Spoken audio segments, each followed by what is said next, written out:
Bonsoir très chers compatriotes gabonais, selon le fuseau horaire auquel vous appartenez.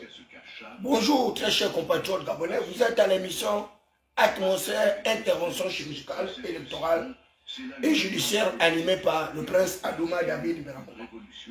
Mais je voudrais tout d'abord démarrer cette opération chirurgicale à travers une pensée tirée de notre livre sacro-saint qui parle clairement que l'Éternel est celui qui opère toutes choses selon le conseil de sa volonté.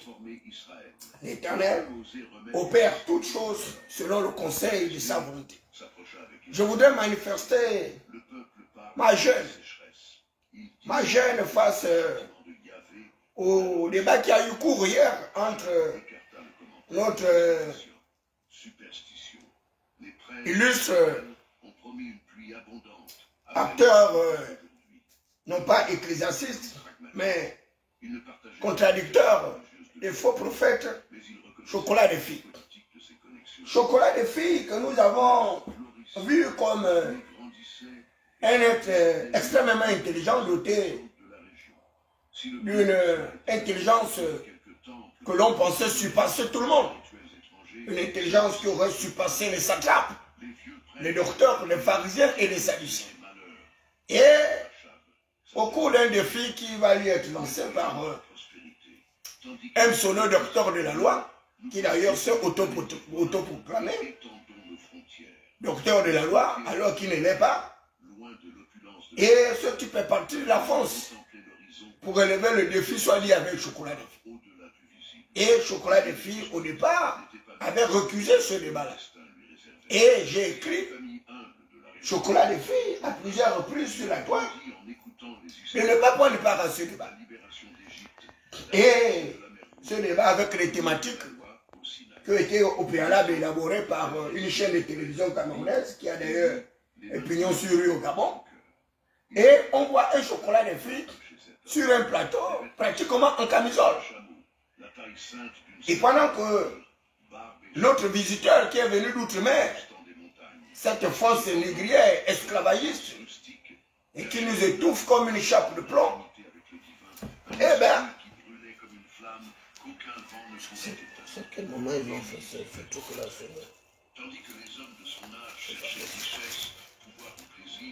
Et nous avons vu justement ce Chocolat des filles avec un débatteur débattant sur un thème dont le pseudo-docteur en théologie en réalité n'avait pas de véritables arguments contradictoires.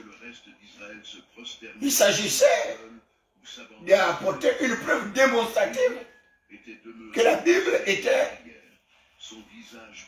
un livre divin avec les paroles qui seraient venues du ciel, écrites par lui-même l'Éternel, le Dieu créateur de toutes choses, le Dieu de l'oralité, le Dieu de l'écriture. Et nous avons vu notre pharisien sadducéen se faisant passer pour un docteur de la loi, mais moi je le qualifie plutôt comme un évangéliste. Et c'est cet évangéliste-là qui a tourné Chocolat des filles en dérision.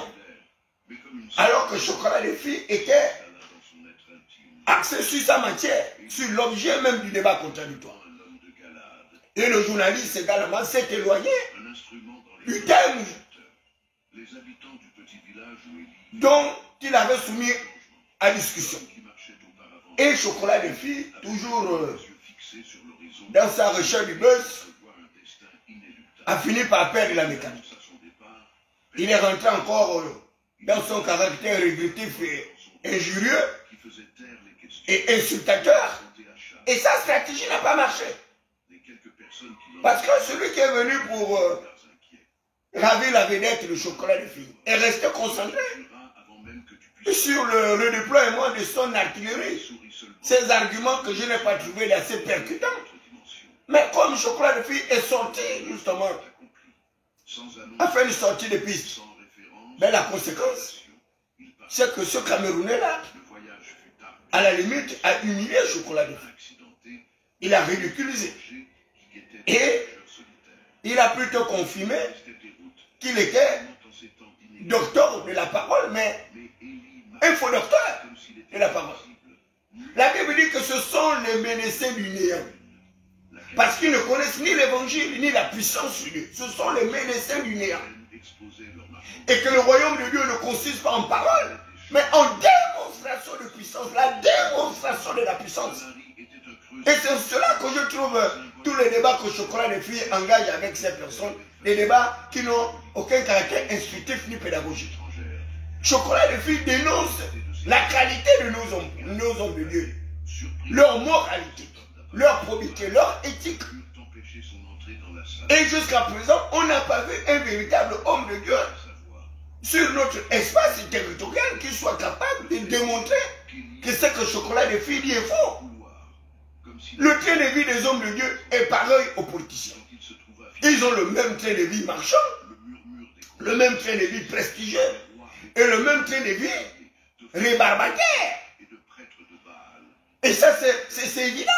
Et vous avez vu même ce pseudo-homme de Dieu, étalant sa luxuriante richesse soignée, qui porterait un costume de 7 millions, qui voyagerait en première classe, qui serait un fils de noble, un entier excellent. Vous voyez la qualité de ce genre d'homme de Dieu. Et Chocolat des filles s'est fait avoir comme ça, comme un gamin, comme un enfant.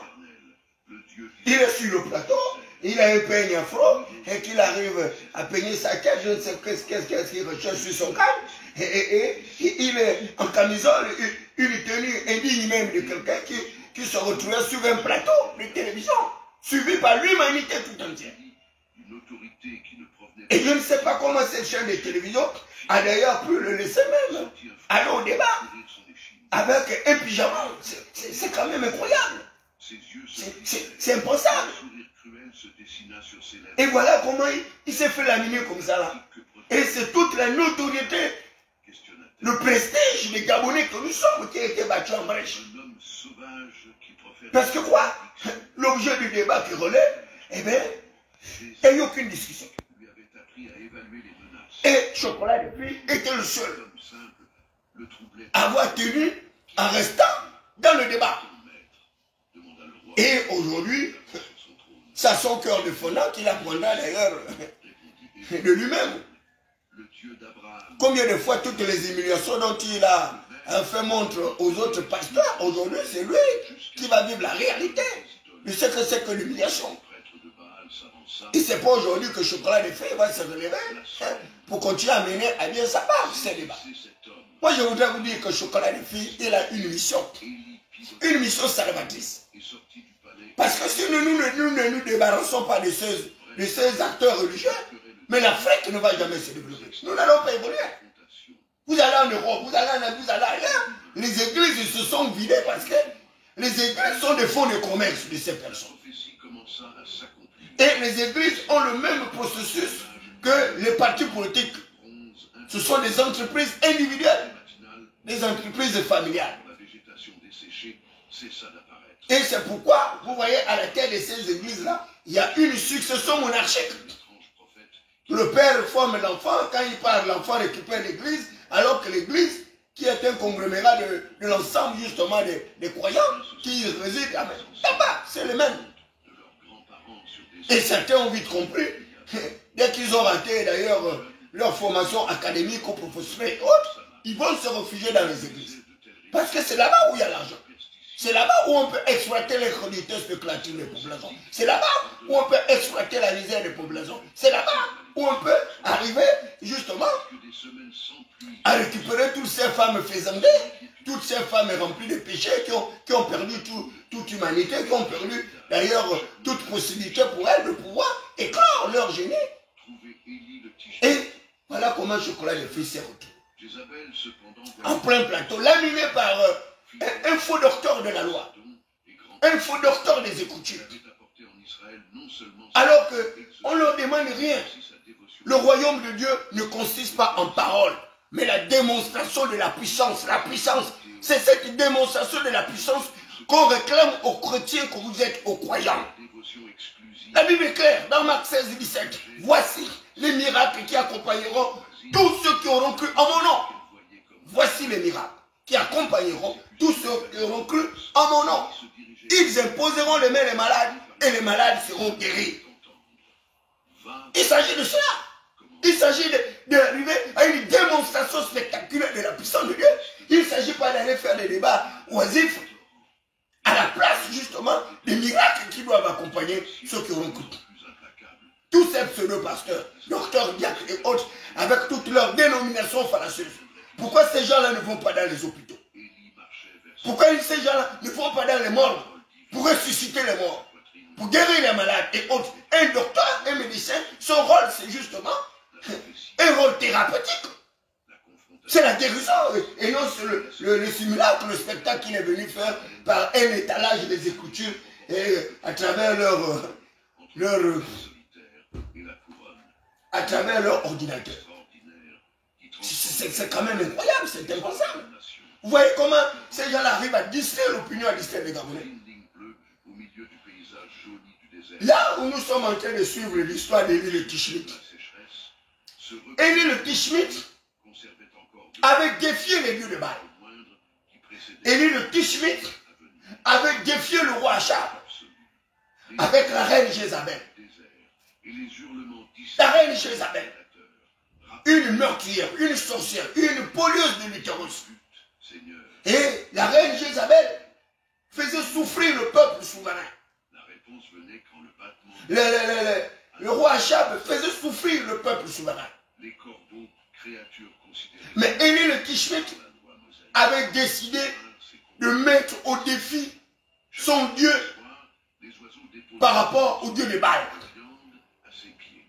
Et il va dire au Dieu de Baal, les pharisiens, les sadducéens, les faux docteurs de la loi, les évangélistes et autres, que je vous mets au défi, que moi, Élie le Tishmite, mon Dieu est le véritable Dieu, le Dieu créateur de toutes choses, le Dieu de l'humanité.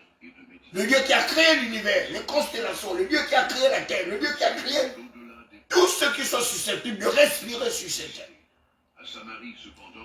Et si vous arrivez à invoquer ce Dieu-là, dont vous vous vantez être les détenteurs, les dépositaires, et que ce Dieu fasse descendre le feu du ciel, alors, moi, Élie le Tishmite, je mourrai avec mon Dieu. Les dieux de Baal ont invoqué leur Dieu pendant des jours et des jours, des mois, des semaines, des années, des années. Le feu n'est pas descendu du ciel. Mais la Bible dit que Élie était de la même nature que nous. La même nature sauvage que la Bible pour moi. La même nature sauvage que mon petit frère le chocolat des filles. Élie le Tishmite. Et lorsqu'Élie a crié, la Bible dit, Élie a crié, et le feu est descendu quand Élie a crié, Élie a crié. C'est devenu une chanson symbolique de la puissance, de la magnificence, du prestige du Dieu d'Élie. Lorsqu'Élie avait crié, un dimanche comme ce dimanche-là, le feu est descendu du ciel. Le feu est descendu du ciel. Et le feu là a consommé. Le feu a consommé tous les dieux de Baal. Élie a encore crié. Il a dit, à partir d'aujourd'hui, si je suis serviteur de Dieu, moi, Élie le Tishmite, j'ordonne le ciel de se fermer et qu'il ne pleuve aucune pluie et que la ville soit frappée d'une crise économique. Et Élie s'est enfui dans la forêt. Élie a fermé le ciel. Élie a fermé le ciel. Voilà la puissance d'un croyant. Élie n'était pas astrologue. Élie n'était pas géographe. Mais Élie connaissait la typologie des nuages. Élie pouvait commander le Cyrus, l'Atostratus, le Cumulonimbus. Et Élie savait comment faire déplacer ces nuages. Les nuages en haut, le Cumulus, l'Atostratus, le Cumulonimbus. Et il a ordonné à ces trois nuages de se déplacer. Aucune pluie. Et le peuple a commencé à souffrir, à mourir de faim. Le roi Achab qui faisait le Ngunda, parce qu'il était le détenteur de la soi-disant souveraineté de l'État, il n'arrivait plus à nourrir son peuple.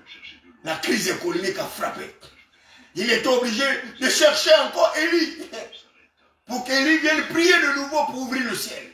Voilà ce qu'on demande aux croyants. La démonstration, la puissance. Mais regardez la nature de ces croyants. Ils sont malmenés par le bouddhisme. Ils sont malmenés par les francs-maçons. Ils sont malmenés par les réductions. Ils sont malmenés par les dirigeants. Et ils ont fui leur mission, qui est une mission salvatrice, du salut des âmes. Regardez comment les âmes au Gabon sont en train d'errer dans la nature. Les gens dorment dans la rue, sous le pont, les sans-abri, des gens qui autrefois avaient leur demeure. Et vous avez quand même des pasteurs comme ça. Vous avez des individus qui n'arrivent même pas à attirer l'attention du prince de béton sur la nécessité d'arriver à une véritable révolution, un changement radical de sa gouvernance politique, économique et sociale. Il n'y a rien. Et c'est là où je vais aborder le second sujet. Mais je voudrais dire que la reine Jézabel et Achab, méchants qu'ils étaient, il y avait un autre descendant de ma nature qu'on appelait Naboth de Jureux. Naboth de Jureux qui avait une petite ville, un petit espace territorial où il faisait son commerce. Et Jézabel est allée détruire, tenter de récupérer le terrain de Naboth de Judée par des voies législatives, des voies légiférées. Ils vont déclarer le terrain de Naboth de Jureux d'utilité publique. Parce que Naboth de Jureux avait refusé catégoriquement de vendre sa vigne, la vigne de ses ancêtres, son héritage, son ancestralité. Et Achab et Jézabel vont assassiner Naboth de Jureux. Mais en assassinant Naboth de Jureux, ils vont ignorer que le ciel a des tribunaux de première instance, des cours d'appel, des cours de cassation et des juridictions d'exception. L'Éternel va commander un astroïde, un gitan, un corps céleste en mutation, qui va se retrouver dans le palais du roi, comme un messager du mensonge, comme un faux conseiller, qui va susciter une fois de plus Achab d'aller annexer d'autres territoires pour investir, soit dit sa capitale, investir, soit dit ses bâtiments administratifs et autres. Mais à partir de cet astroïde qui va partir d'Uranus, de Saturne, de Jupiter, Achab va être persécuté. Et Achab va décéder. Et tous ses efforts vont être ruinés. Donc, le chrétien n'est pas un homme ordinaire. Un vrai chrétien est un homme extraordinaire. Et qui doit se caractériser par des exploits dans son ministère. Des exploits dans le ministère. Et l'un des rôles de l'évangile, c'est le salut des âmes. L'évangile n'est pas là pour faire ces débats de clochettes et pécadilles où on veut tourner les gens en dérision. Non. Il s'agit de guérir les malades, de leur apporter une thérapie. Vous êtes médecin, il faut guérir les malades. Vous êtes docteur, mais il faut soigner les malades. Mais voilà des docteurs en théologie qui n'ont aucune capacité de guérir un simple malade. Ils ne savent pas comment guérir les maladies de l'âme. Encore pire, les maladies physiques. Et c'est pourquoi chaque matin, je prie pour que l'Éternel puisse explorer mon système mental, mon système psychique, mon système psychiatrique, mon système psychologique. Je demande à l'Éternel d'impacter l'hémisphère nord de mon cerveau, l'hémisphère sud de mon cerveau, mon discours, mon olfactique. Je demande à l'Éternel de se débarrasser de ma cataracte. Parce que les yeux avec lesquels les gens voient, il y a l'au-delà de ces yeux-là. Où vous avez une capacité de voir au-delà de vos sens physiques. Et c'est cela que la prophétie écoute toujours vers son application, vers son applicabilité. Et c'est Habakkuk qui le dit. Que si la prophétie tarde à arriver, attends-la car certainement, elle s'accomplira. Certainement, elle s'accomplira. Et la prophétie sortie de la bouche d'un prophète comme David Beakuma, elle s'accomplit toujours. Elle s'accomplit toujours. Et c'est pourquoi ce matin, je voudrais vous faire un simple exposé sur la déviation satanique de la race noire. La déviation satanique de la race noire. La déviation satanique. Cette déviation satanique tire son privilège depuis les vagues de décolonisation en 1960. Après le référendum. Les peuples africains vont avoir accès à l'indépendance en 1960, ce selon. Et cette indépendance octroyée pour certains peuples africains, d'autres une indépendance acquise par des rues de bataille, comme l'indépendance de l'Algérie et autres. Et c'est à partir de cela que vous allez avoir une certaine différenciation justement des niveaux de qualification de l'indépendance. Vous avez en Tunisie un jeune compatriote, étudiant, qui vendait ses macabos. Et il va être emmerdé par les agents de la mairie, les agents municipaux, qui vont briser son commerce, détruire son état, son unité politique. Sachant qu'il n'avait plus rien pour nourrir sa famille, sa femme et ses enfants.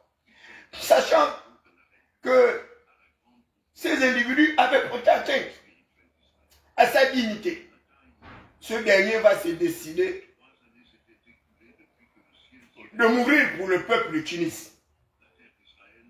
Et la Tunisie vivait une espèce de dictature féroce. Mais, qu'à Dieu ne plaise, ce jeune compatriote va s'immoler. Il va se donner la mort sur la place publique, en présence des agents municipaux et autres auxiliaires de l'État. Et à partir de sa mort, les Tunisiens vont sonner le glas. Ils vont tout faire pour arriver à l'exaltation du dernier niveau d'expression du peuple souverain. La révolution populaire. La révolution populaire. C'est le dernier mot d'expression du peuple souverain. La révolution populaire. C'est le dernier mot expressif d'une population, quel que soit le lieu où ce peuple puisse se trouver, pour lutter contre l'arbitraire, pour lutter contre l'autoritarisme, lutter contre le totalitarisme, lutter contre le népotisme, le despotisme et la dictature. Et cette révolution populaire va porter le pseudonyme de printemps arabe. Le printemps arabe. Parce que cette révolution populaire va balayer tous les dictateurs de cette sous-région. Cette révolution populaire va entraîner la modification de la gestion de l'espace monarchique du président, bon pas du président, du roi du Maroc, de l'Espagne, autre Arabie Saoudite. Ils vont se raviser. Comment concevoir qu'à l'ère du Verseau, nous ayons encore des appartenances à des monarchies, à l'ère de la démocratie pluraliste. Les monarchies ne doivent plus exister. Et les Marocains ne l'ont toujours pas compris. L'Arabie Saoudite ne l'a toujours pas compris. Monaco et autres. Ou l'Espagne, où il y a toujours l'existence des monarchies.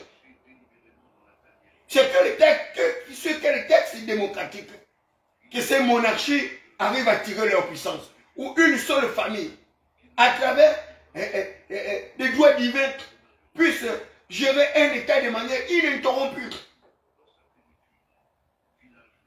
Sur quel article ces gens-là reposent leur argumentation? Les monarchies, à l'heure actuelle, à la limite, devraient être détruites pour ouvrir l'espace mondial à une véritable démocratie pluraliste. Et les peuples africains ont calqué justement leur gouvernance politique eschatologique comateuse à travers le référentiel des monarchies.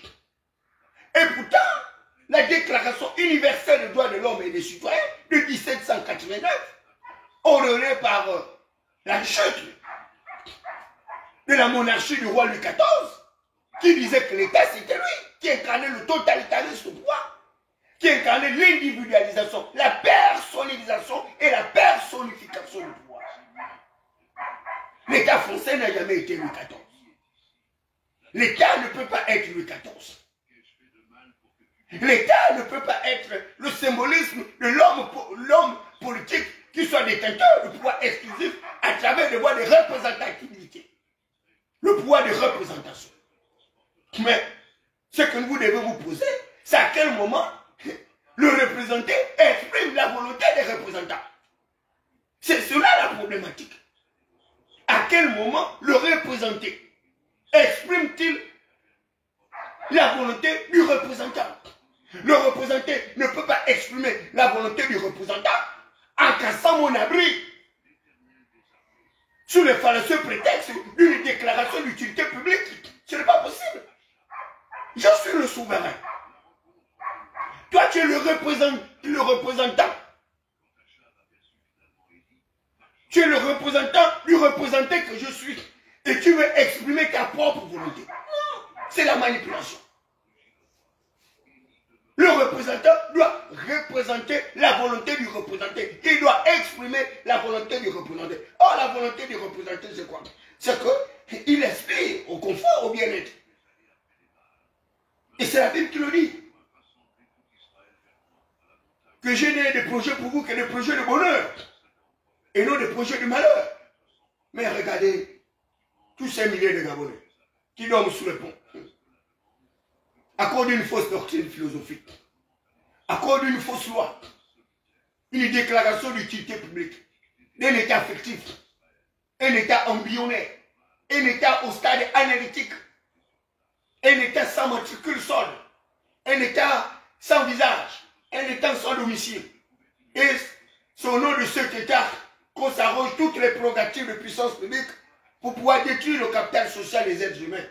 Détruire leur commerce, leur unité productive, détruire leur vie, leur ancestralité, leur historicité. Et tout le monde se réjouit. Et ils en sont fiers. Hasta la victoria siempre. Mais c'est parce que vous ne connaissez pas la destinée prophétique du peuple gabonais. Et cette déviation satanique de la race noire, vous pouvez l'observer dans notre champ d'applicabilité et d'application. Vous arrivez au Tchad, une dictature féroce de 42 ans de règne de gouvernance du maréchal Idriss Déby Itno. Idriss Déby Itno va être parachuté, périclité de son piédestal de monarque avide, et au lieu qu'on arrive à faire respecter l'ordre constitutionnel, la France métropolitaine esclavagiste et négrière va créer une jurisprudence, la jurisprudence du fils, justement, du maréchal Mobutu. Il va arriver au pouvoir par des voies antidémocratiques jusqu'à ce qu'on arrive à légitimer son pouvoir contrefait. Et on quitte justement une dictature de 42 ans de règne de gouvernance avec son fils également qui vient de prendre le pouvoir et qui va également s'éterniser.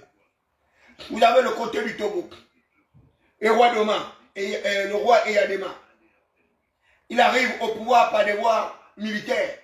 Il assassine le président Olympio Jules Christ. Il s'érige au pouvoir. Il fait 38 ans de gouvernance politique. Il décède par des voies antidémocratiques. C'est son fils Faure Essouzina qui était l'un des brillants parmi ses fils qui avaient fait des bonnes études. On le ramène au Togo pour la succession du pouvoir de son père. Actuellement, il a 20 ans de pouvoir. 38 ans plus 20 ans. Et Eyadema est à 58 ans de règne de gouvernance. 58 ans. Il a pris son propre frère, Pachanya Singbe, un ancien député, ministre de la Défense. Il a jeté en prison pour 25 années de prison avec la perte de tous ses biens. Faure Essouzina. Et regardez actuellement au Togo. Il a modifié la constitution des régimes présidentialistes flexibles à un régime parlementaire où il serait le seul détenteur de tous les pouvoirs. Le seul qui soit capable d'organiser le conseil des ministres, alors qu'il a mis un autre président qui est à la tête du Togo et qui ne gouverne pas. Et en modifiant cette disposition, il s'est érigé comme un monarque, comme un roi à la tête du Togo, avec une impossibilité d'avoir recours à une alternance au sommet d'État.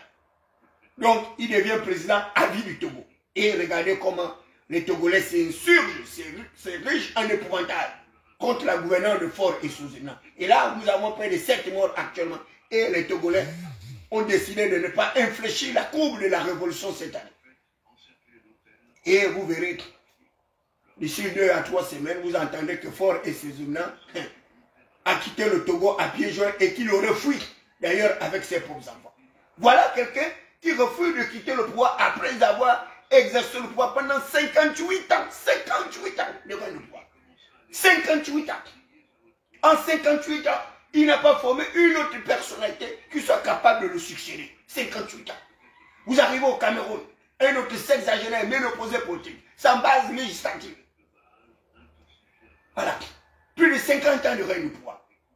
Il en a pour 43 ans. Alors actuellement, c'est l'un des chefs d'État.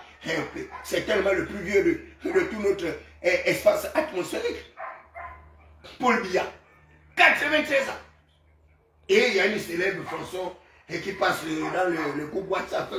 Paul Biya, Paul Biya, vive l'amitié du Cameroun. Et là, c'est un autre sexagénaire, président de l'Assemblée nationale qui a plus de 90 ans, qui fait encore les éloges d'un chef d'État qui a perdu toutes les facultés.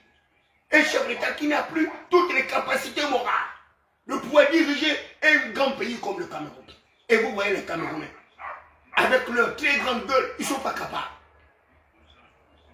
d'arriver à une véritable attenance au sommet de l'État. Paul Biya, en 14 années d'exercice du pouvoir, n'a jamais organisé un conseil des ministres. Il n'a jamais changé les ministres. Et les ministres s'interdisent comme ça. Surtout l'appareil étatique qui est bloqué. Mais le plus grand panafricaniste, c'est un Camerounais qui insulte notre chef d'État chaque jour.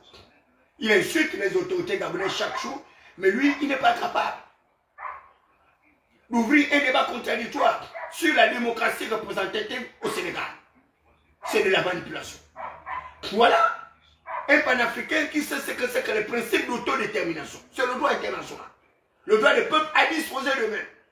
Donc lui, il ne tente pas de régler la question de l'exercice du pouvoir dans sa partie au Cameroun, mais lui, il tente de régler l'équation d'une démocratie du Gabon. Voilà comment ces gens-là réfléchissent. Parce qu'ils trouvent mieux à déstabiliser un État autre tout en protégeant sa propre république. Vous arrivez en Guinée équatoriale, 43 ans de règne de pouvoir. Bazogo Obiangema.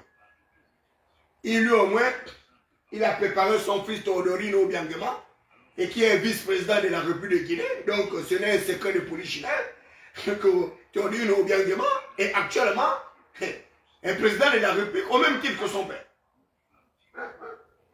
Vous arrivez au Congo, il y a Christelle Denis Sassou Nguesso également qui est en train d'être formé, et par son père, le maréchal Denis Sassou Nguesso, 43 ans de règne de gouvernance, qui va encore poursuivre un autre mandat. Donc vous voyez bien que c'est pratiquement toute l'Afrique francophone sous le giron français qui est en train de rétablir les dictatures, les monarchies de pouvoir.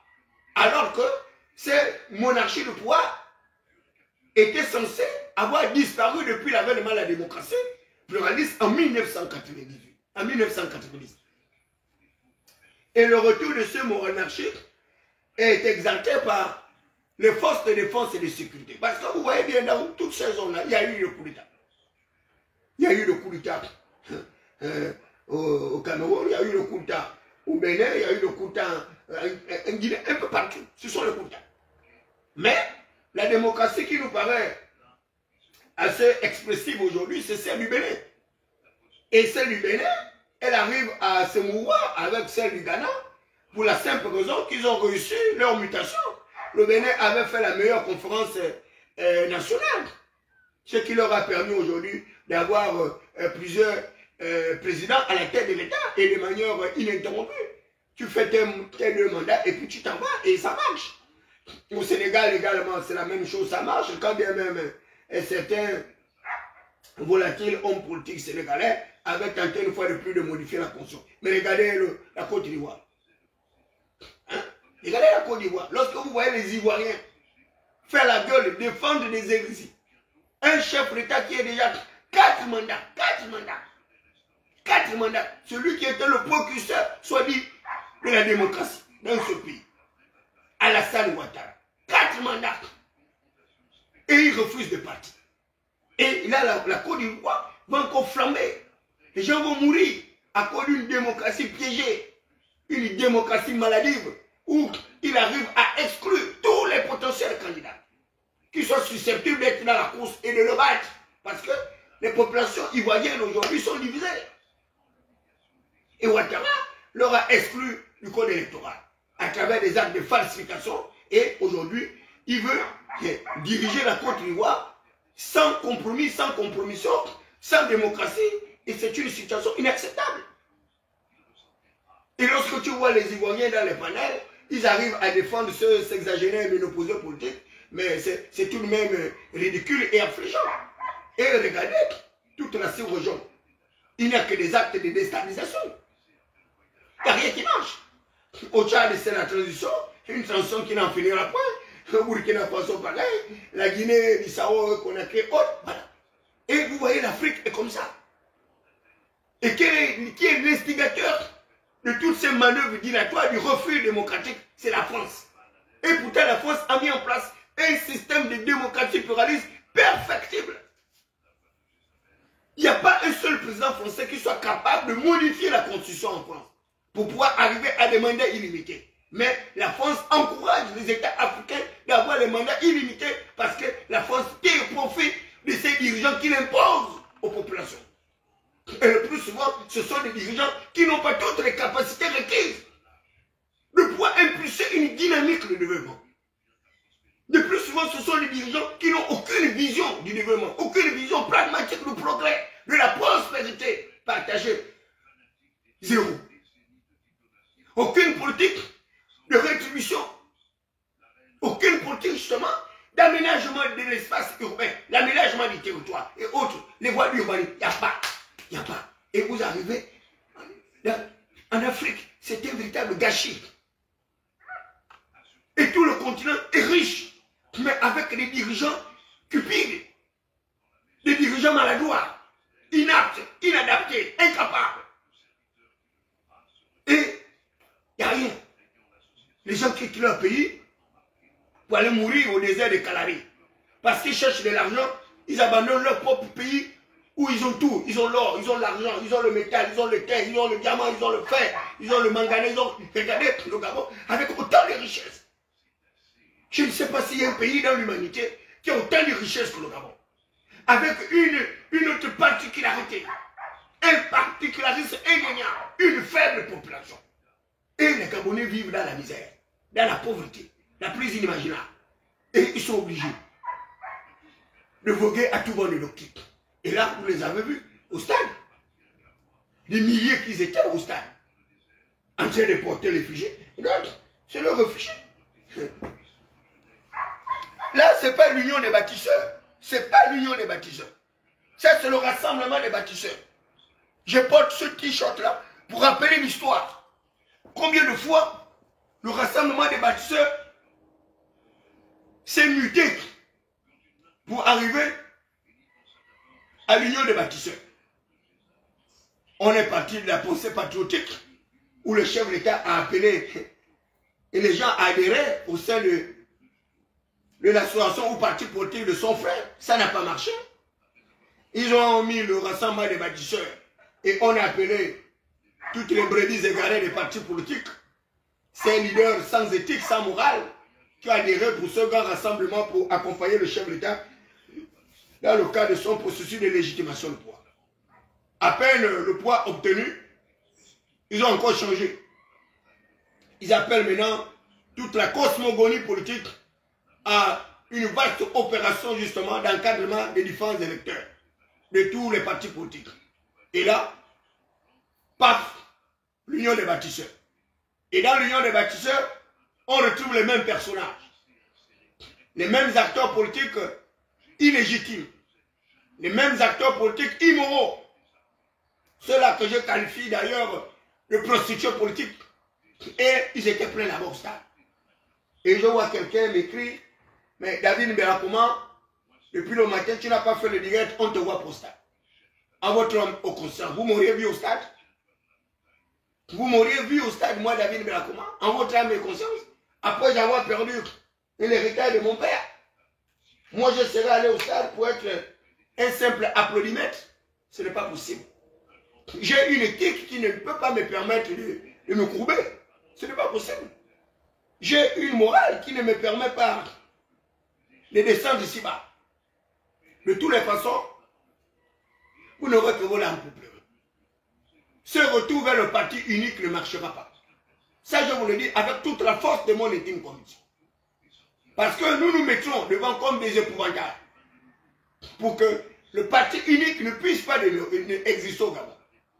Ce rassemblement-là, le père Paul Mbessole l'a fait à l'avènement de la démocratie.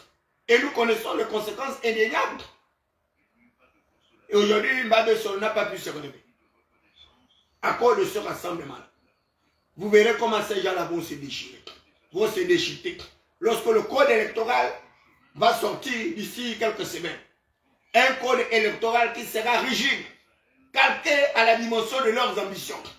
Certains parmi eux-là qui sont allés là-bas, en pensant qu'ils vont être investis, non seulement ils ne seront pas investis, et ils vont perdre l'humilité parlementaire, et comme beaucoup ont des devoirs, de l'argent détourné, avec la même bande de Sylvia Bongo qui leur a porté plainte, alors que je prédisais déjà tout ce qui va leur arriver, et que je leur disais que lorsque Sylvia Bongo, avec son fils Nourine, seront à l'étranger, c'est là où vos véritables batailles vont commencer, et vous partirez comme ça de bataille en bataille jusqu'à la fin jusqu'à la fin ou quoi, l'érosion de votre mandat ou pas. Et ce serait comme ça.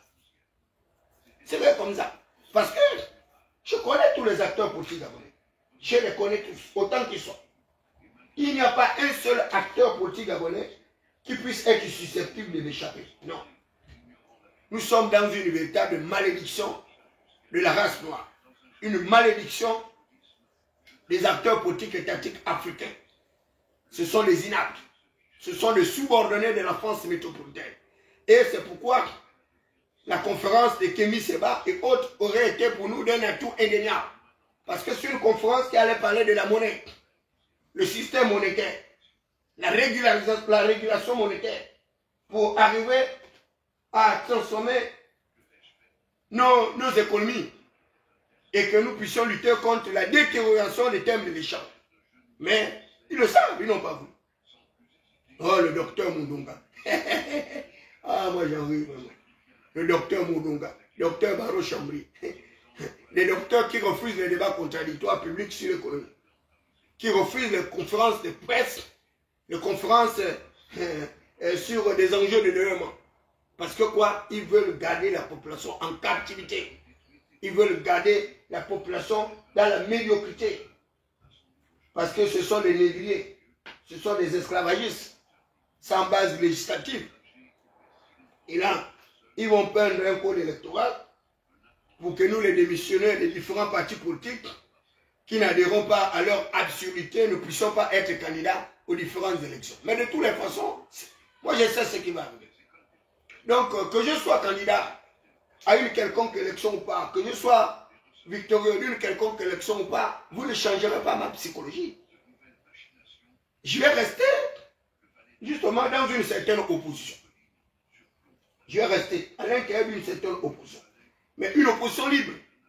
Et c'est pourquoi j'ai créé la troisième voie avec les autres compatriotes. La voie du non-alignement. Et lorsque je parlais du non-alignement, les gens étaient en train de rigoler. Mais vous avez vu, ils sont allés s'aligner à l'union des bâtisseurs. Moi, je refuse de m'aligner. Et je le dis, je le confirme. Même si le chef de l'État m'avait appelé pour me demander d'adhérer à son parti politique, j'aurais décliné l'offre. Et j'aurais argumenté. J'aurais motivé ma décision. Parce que je signe et je persiste. Le chef de l'État, en sa qualité de garant des institutions, il est au-dessus des formations politiques. Il devrait être au-dessus des formations politiques. Mais dès lors qu'il a une formation politique, il devient juge parti. Il devient juge parti et là, nous sommes partis dans un semblant de démocratie.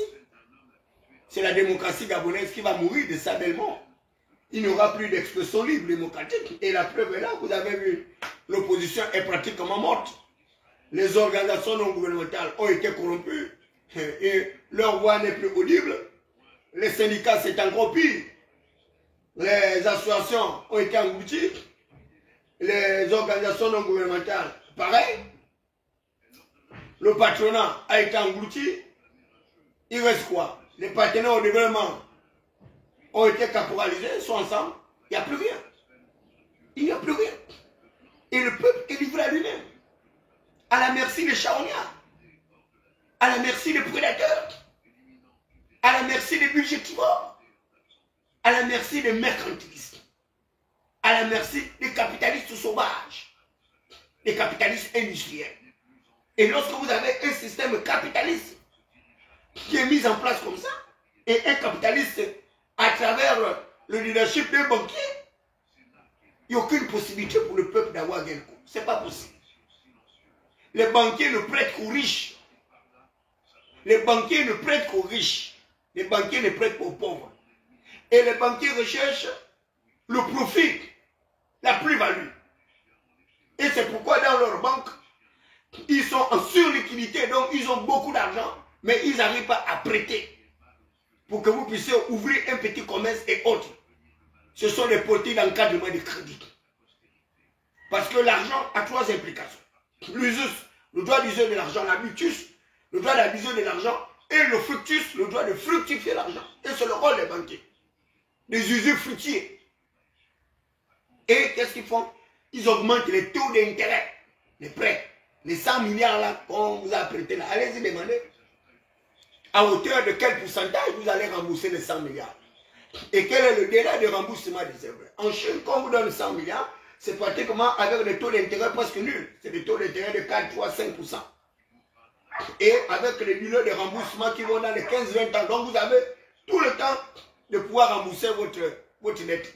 Mais c'est ce que vous êtes en train de faire là. Mais attendez le revers de la médaille.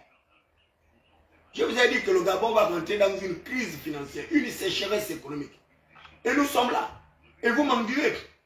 Et les gens vont rire, vont se moquer de vous. Parce que lorsque votre niveau d'endettement va dépasser les 80% du PIB, produit intérieur brut, c'est là où David Mbeyakoma va sortir toute sa stratégie d'économiste. Et vous n'aurez que vos lampes pleurer. Parce que la bataille commence là. Vous avez la bataille économique. Vous avez la bataille politique, vous l'avez déjà gagnée. Il n'y a plus de politiciens, il n'y a plus rien. Tout le monde s'est aligné. C'est l'uniformisme. C'est le conformisme. C'est la standardisation. C'est la pensée unique. Nous y allons. Et nous y sommes tous, sauf moi. Hein, vous y êtes tous, sauf moi. Sachez-le, que vous y êtes tous, mais sauf moi. Je suis non aligné. Voilà, excepté. Vous y êtes tous, excepté David Iberakouma. Parce que je n'y suis pas. Je ne suis pas des vôtres, je n'y suis pas. Je n'y suis pas. Et là, vous avez encore des batailles juridiques sur le plan international avec Sédia Bongo et sa Big Bang. Les audios ont commencé à sortir avec les vidéos. Ça, c'est un début.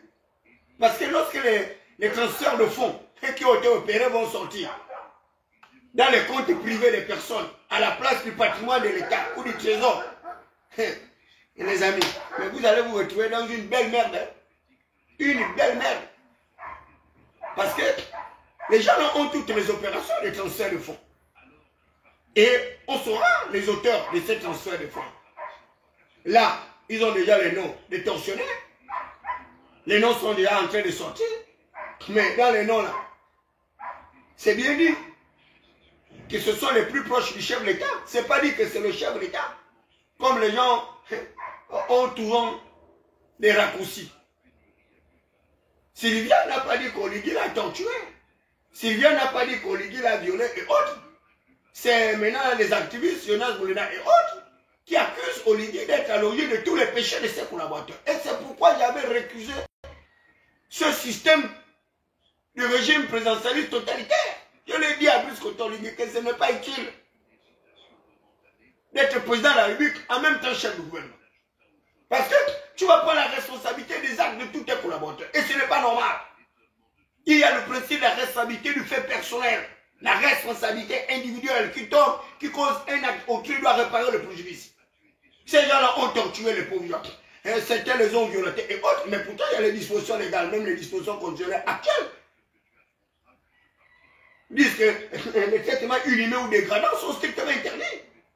Même notre propre législation l'interdit, les traitements inhumains et dégradants. C'est strictement interdit, mais à l'international. Mais vous oubliez qu'à l'ONU, l'Organisation des Nations Unies, le Gabon a une voix prépondérance là-bas en termes de protection des droits humains. Vous l'ignorez? Non. Mais les auteurs de ces actes criminels, eux-mêmes, ils répondront de leurs actes. Pourquoi est-ce que vous voulez que ce soit Oligui Nguema qui soit responsable de tous vos péchés? Ce n'est pas possible. Pareil pour le ministre de l'Habitat qui a cassé nos maisons. Mais on va porter plainte au ministre de l'Habitat et celui de la Défense et autres. Plus le pilleur, celui qui monte sur l'engin, lui, on va porter plainte. Et il va trouver ses avocats pour se défendre auprès des tribunaux compétents, les tribunaux de l'ordre national et même les tribunaux d'exception. On va saisir le cours, les cours judiciaires continentales et autres. Donc ne pensez pas que c'est une gouvernance qui va être paisible. Ce n'est pas possible. Ce n'est pas une gouvernance paisible à laquelle nous allons assister. Et c'est cela maintenant que j'encourage le soutien soit dit de Brice Côté Oligui Nguema que vous êtes. À le défendre maintenant avec les arguments du droit international. Tiré justement du droit objectif. C'est là-bas où on vous attend. Ce n'est pas la littérature. Là, c'est le droit. Ce n'est pas la littérature. Je vois les gens font des directs de cousu avec la main. À beau leur dire que vous n'êtes pas à la hauteur, ils ne comprennent pas. Et là, voilà. La pression arrive. Je vous avais dit que l'atmosphère va progressivement changer. Là, nous sommes encore en train de rentrer. Quand on va arriver dans la pétrosphère, et ensuite le cosmos, ça te la même bien. Qu'à Dieu le plaise. De toutes les façons, moi, Sylvia Bongo Oliba, avec son fils Nordine Bongo, je ne peux même pas les défendre parce que pendant qu'ils étaient en train de gouverner, j'attirais leur attention sur la mauvaise gouvernance du coordinateur général. Et tous ceux-là qui chantaient les cantiques de Nordine Bongo, ils sont maintenant chez Oligui. Ils sont chez Oligui. Ils sont chez Oligui avec le gros poste de nomination. Ceux qui disaient, nous disent, oui. Vous m'avez vu le faire? Zéro. Ils sont maintenant là-bas. Ceux qui chantaient la couche, oui. Ils sont déjà là-bas. C'est les mêmes qui ont fait tomber la couche, qui l'ont jeté en prison. La couche sortie de prison, il m'a appelé pour me remercier. Pour le combat que j'ai mené pour lui de haut. Mais la couche à côté d'Oligui, il ne me connaît plus. Vous voyez comment les gens sont? Il ne me connaît plus. Il m'a oublié. La couche à l'école. Mais c'est bien. Ali Akba Onanga, lorsque la couche le chassait du PDG, c'est moi qui me suis érigé en avocat d'Ali Akba Onanga Ubege. Aujourd'hui, Ali Akba Onanga Ubege est opposant. Il se bat seul, il n'y a personne. Son parti n'a rien. Son PDG, il n'y a pas de gens, il n'y a pas de structure là-bas. Le seul PDG exemplaire, c'est le PDG de Blaise Bébé. On voit comment ce PDG se redéploie, il s'organise, mais le PDG de Ali Akba Onanga. Ali Akba Onanga, c'est les papiers. Il n'a que les papiers. Il s'est engobé. Donc lui, son PDG, il n'y a que les papiers. Il n'y a aucun membre de son bureau, on ne connaît pas. Il n'y a pas de structure de base, il n'y a rien. Mais il va prendre l'expérience de l'opposition. Et son beau-père, Idriss Ngari, qui est d'ailleurs décédé, qui était son protecteur, j'espère qu'Ali Akba Onanga sait qu'à l'heure actuelle, il n'a plus de parapluie. Mais comme son frère Ali Bongo Lema est sorti du pays, il pourra toujours compter sur lui avec son aide. Voilà des gens qui ont caporalisé l'État. Voilà des gens qui ont meurtri les populations. Nordine Bongo, avec sa mère, qui ont mis la couche en prison, qui ont détruit sa santé, détruit son emploi, détruit ses biens, détruit son humanité.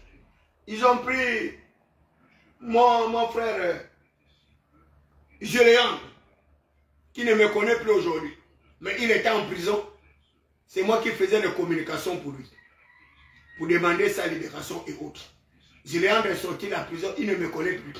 Mais c'est le même Géléand qui m'avait nommé un lundi conseiller du maire de Libreville, avec un salaire de 2 millions, plus 800 000 de taxi, avec un bureau qui m'a octroyé ce même jour-là, avec le paiement de tous les frais, et autres. Le vendredi, il était en prison. Il ne me connaît plus. Le même Nourine avec sa mère, qui l'ont jeté en prison, qui ont détruit son bien, qui ont détruit son emploi. Le maire Zouléan. C'est le même Nordine Bongo qui a chassé Eugène Mbadeleter de Ville. C'est le même qui a chassé Eugène Balu, le tête de ville, qui a déstabilisé l'institution municipale. Le même qui a nommé une dame de fer à l'hôtel de ville, qui s'est accaparée de tous les fonds de l'hôtel de ville, qui est d'ailleurs actuellement en prison ou s'est tellement libérée, la belle-mère de Yann Nourine. Mais c'est ce Nourine-là que les gens veulent avoir un peu de compassion. Moi j'en ai. C'est le même Nourine Bongo qui est à l'origine de la mort de Mboulou Beka, qui est à l'origine de la mort de ce jeune compatriote gabonais qui se battait du côté de Mangui Ndolo pour réclamer une meilleure répartition des richesses de notre pays pour pouvoir développer sa zone pétrolifère. On est allé, on l'a mis une balle dans la tête et des cas comme ça, je pourrais les compter jusqu'à l'infini. Mais qui suis-je moi, David Belakouma, pour prendre la part de celle-là qui a pillé tout un État? Sylvia Bongo Valentin, qui est Nourine Bongo. Tout ce qu'ils peuvent raconter, mais ça leur corps défendant. C'est Brice Cotton Guiguema qui a protégé toutes ces personnes. Parce que ces personnes-là auraient été victimes d'une justice populaire que on ne serait pas là où nous nous trouvons aujourd'hui. Brice Cotton Guiguema a protégé Ali Bongo. Il a protégé les intérêts de la famille Bongo. Il a protégé Nourine. Il a protégé Sylvia. La preuve est là. Ils ont été exfiltrés. Ils sont à l'étranger. Maintenant, ils vont préparer leur vengeance. Et ça, je l'ai dit à Brice Cotton Guiguema depuis longtemps. Que ces gens-là sont des êtres infréquentables. Là où tu leur as arraché leur gombo, là, leur pouvoir, là, ils vont s'organiser pour te pourrir l'existence. Donc fais attention. Rien. Le chef d'État n'écoute personne. Il n'écoute que ses amis de l'ancien régime et ses amis du nouveau régime, des nouveaux activistes. C'est bien. Félicitations. Allez, le courage. Hein? Félicitations pour votre nouvelle formation politique.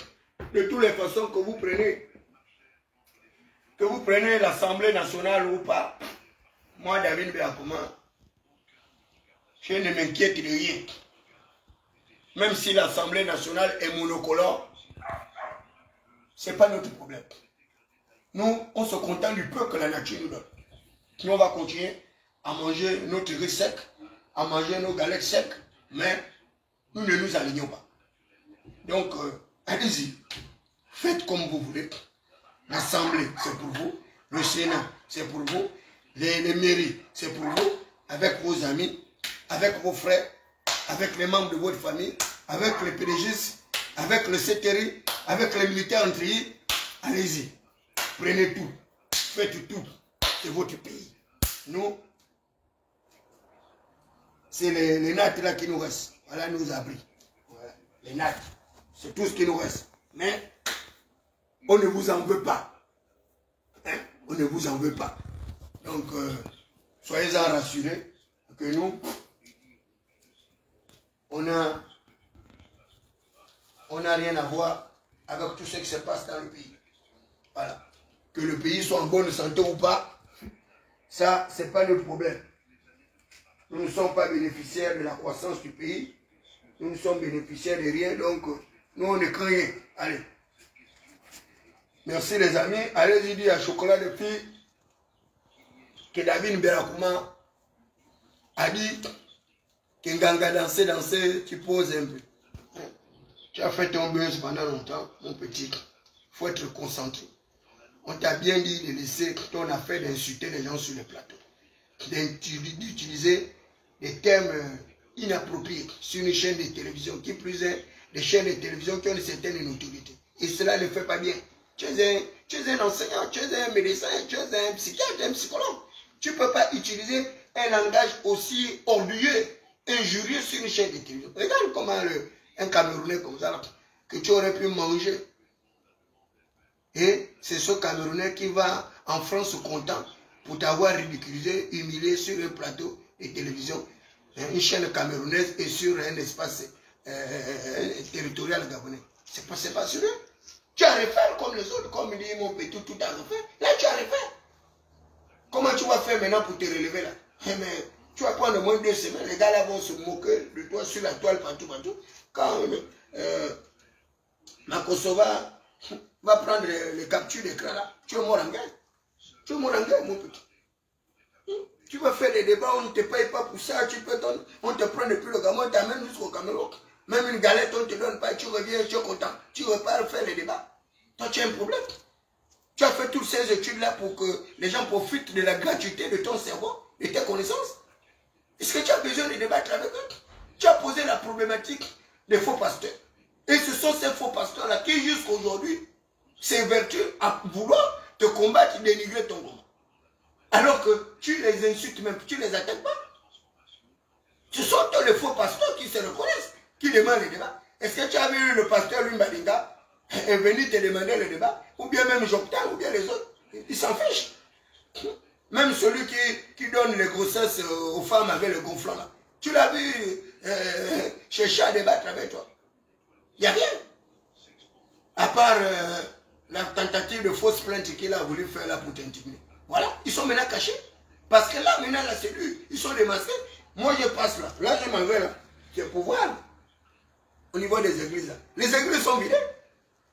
À l'époque, quand tu arrivais à arrêter de souffrir, tu as des milliers de gens jusqu'à la route. Tu arrives à l'église universelle. Tout est vide, il n'y a plus de gens. Les gens sont battus. Mais c'est ton combat, c'est ta bataille. Mais il faut structurer ton combat. Il faut structurer ton combat parce que, je te dis, ces gens-là sont des toukas. S'il y avait des vrais croyants, ils allaient te dire, mon frère, oui, allons à l'hôpital. Allons en Kémo. C'est de ça qu'il s'agit. Allons à l'hôpital, allons en Kémo. Moi, j'ai été au Ghana, j'ai vu Pasteur Christ le faire. J'ai vu Tibi Joshua le faire, au Nigeria. J'ai vu Béni Hill le faire. Les malades sont là, handicapés. La Bible dit dans Marc 16, 17, voici les miracles qui accompagneront ceux qui auront cru en mon nom. Ils imposeront le mot aux malades, les malades seront guéris. Au nom de Jésus-Christ, je t'impose les mains, lève-toi. Le type se lève. Il est parti. Mais il s'agit de ça. Il s'agit de la démonstration de la puissance de Dieu. Il ne s'agit pas de tout le racontage qu'ils font là. Ils vont seulement passer la chair, faire le bruit. Il n'y a rien, il n'y a pas de puissance. Ces gens n'ont aucune puissance. Ils n'ont aucune puissance. Il n'y a pas. Ils n'ont rien. Tu es en train de mener le travail à l'époque de Saul, de Tarse. Sur le chemin de Damas, il va rencontrer le Christ. Non? Donc, tu mènes ta bataille. C'est un noble combat, mais il ne faut pas mélanger ce noble combat avec la distraction. Le petit pasteur là t'a hypnotisé. Il a utilisé les mêmes méthodes que les maçons, les autres côtés. Et il t'a hypnotisé, tu t'es retrouvé là sur un plateau en pyjama. Tu ne sais même pas comment tu as fait là. Pour te retrouver sur un plateau en pyjama. Et toi, un beau garçon élégamment, souvent habillé avec des vestes. Et tu viens faire des piètres prestations comme ça. Et tu veux que les gens t'applaudissent. C'est pas sérieux. Tu as à refaire, il faut aller reprendre.